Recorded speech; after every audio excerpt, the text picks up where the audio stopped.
Hey everybody, Hayato here with 9 to 5 Google, and we're a little late on OnePlus 5 coverage, but better late than never, right? So we're going to do a bit of an unboxing today, and maybe an unbagging while we're at it.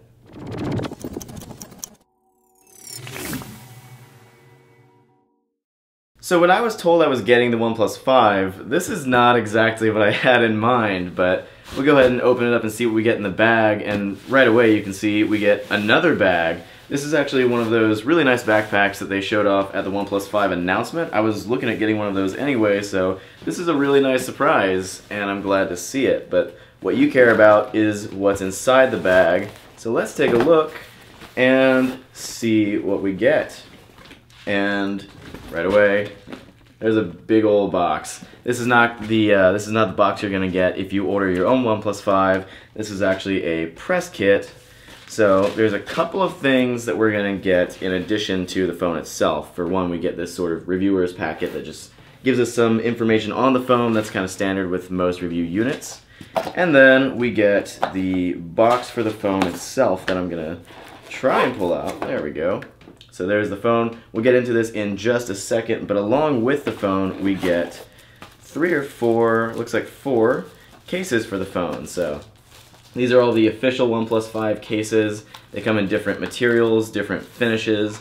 We get a wood one. There is another darker wood one.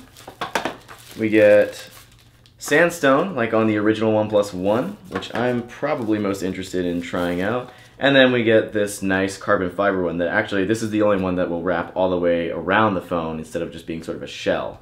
So let's go and take a look at the important thing, the OnePlus 5 itself. Alright, so here is the box to the OnePlus 5 itself. It's pretty clean and simple with just the slogan, dual camera, clear photos, and the number 5 up here with the OnePlus logo up top. I've already slit the back of the plastic just to get it a little ready, so we'll go ahead and peel all of that off. And let's see what we get inside. Let's pull off the lid, and there it is. There's the OnePlus 5 in all its glory. So, very thin phone, actually really, really thin phone. This is 7.25 millimeters, I believe. And we'll peel off this plastic around the back, take off that sticker so you don't see any serial numbers you shouldn't. And look at that on the back. It's a very, very handsome phone. I know a lot of you are going to draw the obvious conclusion that it looks a lot like an iPhone 7 Plus. And that is what it is, but you know, at the end of the day, it's a good looking phone regardless of what else it looks like. And it's very, very comfortable.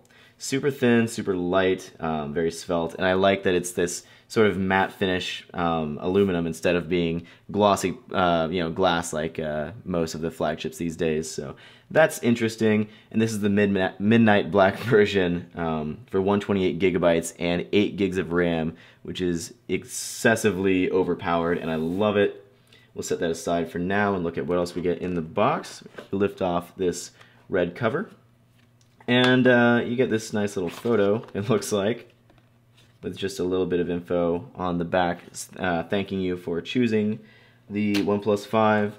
And then in here we get a USB Type A to Type C adapter, or cable I should say, with their dash charging adapter along with it. Now this is going to be one of the fastest charging, if not the fastest charging bricks that you can possibly get for a phone. I'm really excited to try that out. I haven't used a OnePlus phone since the original OnePlus 1, so I'm really interested in seeing that charging at work. So we'll set this aside and look again at the phone itself. Now again, this is the midnight black version with the premium specs. You can also get a slightly cheaper model. This one is going to be on sale for $540, but for about $480 you can get the cheaper model that has 6 gigabytes of RAM and 64 gigs of storage, which is still a ton for a smartphone. Really, really nice. On the bottom you've got the headphone jack, USB Type-C connector, and the speakers. Nothing up top, and then on the sides, power button over here, and a volume and their super nice little rocker over here that lets you adjust your audio profiles. Speaker up here for the earpiece, and this is going to be this is going to act as your fingerprint sensor and your home button depending on how you have the phone set up. You can also do on-screen buttons. It's all up to preference. And that's a lot of what the OnePlus 5 is about, is preference, customizability with that Oxygen OS. So there's going to be a lot that you can do with the phone to change it to really act however you want it to. And we're going to take a look at that a little bit closer in the full review. But for now, this is the OnePlus 5. I'm really, really excited to give you my thoughts on it, and I suppose you'll see that in the full review. Thanks for watching the video. If you enjoyed this, subscribe to the channel and give the video a like. And until next time, thanks for watching.